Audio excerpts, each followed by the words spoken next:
Hello everyone, welcome to Laws Forum. I am Rohini and today we will discuss the case of G. Narayan Swamy versus G. Pennaselvam. I hope screen पे visible होगा आपको ये case. Okay, तो ये case का नाम है G. Narayan Swamy. Okay. इस केस की कुछ important keywords है, that is representation of people at election legislative assembly. Okay, start करते हैं. तो यहाँ पे जो जी नारायण स्वामी होते हैं वो इलेक्ट होते हैं from the Madras legislative assembly.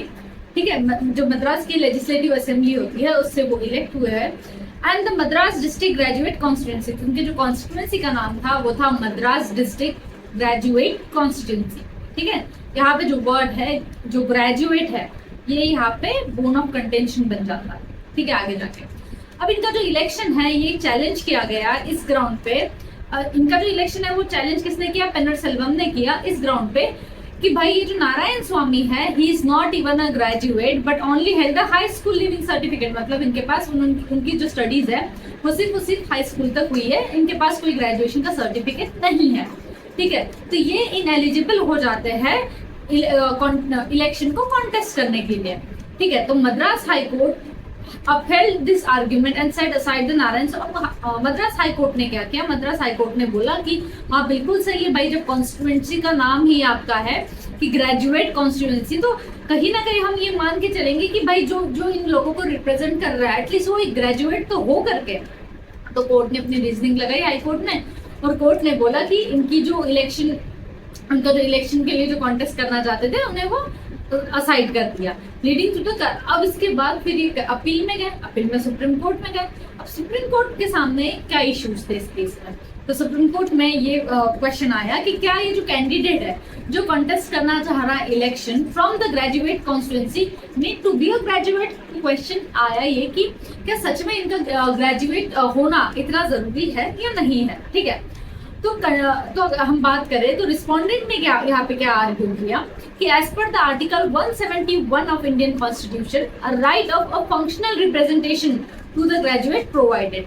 ठीक है, तो यहाँ पे जो रिस्पोंडेंट थे उन्होंने बोला आर्टिकल 171 ऑफ कॉन्स्टिट्यूशन की हेल्प ली और उन्होंने कहा कि ये जो राइट है फंक्शनल रिप्रेजेंटेशन का ग्रेजुएट्स को वो प्रोवाइड किया जाता है.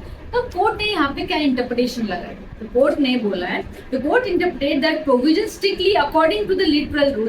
तो कोर्ट ने बोला अगर हम लिटरल रूल के अकॉर्डिंग जाएंगे ना, जिसको हम लोग प्लेन मीनिंग रूल भी कहते हैं कि जैसा है तो वैसे ही उसे रीड करेंगे.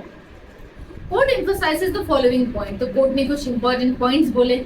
कोर्ट ने कहा सबसे पहले कि जो कॉन्स्टिट्यूशन है और दूसरे प्रोविजन है they do not explicitly require that candidate possess a graduate degree.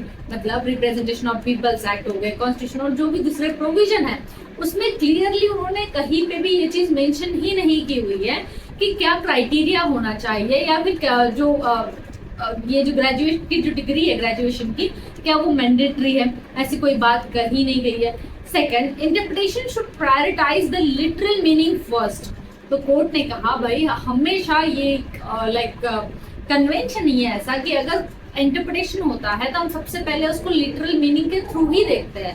लेकिन इन केस अगर लिटरल मीनिंग के थ्रू अगर हम जाते हैं और वो ऑब्जेक्टिव फेल कर देता है लेजिस्लेशन का, तो जाके फिर हम दूसरे एवेन्यू चेक करते हैं. ठीक है, तो लिटरल मीनिंग से ही जाएंगे सबसे पहले. Only this lead to the absurdity should alternative methods of interpretation should consider. Third, court ने कहा कि जुडिशरी जो है इंटरफेयर नहीं कर सकती है. ठीक है, जुडिशरी जो प्रोविजंस है उसमें इंटरफेयर नहीं कर सकती है.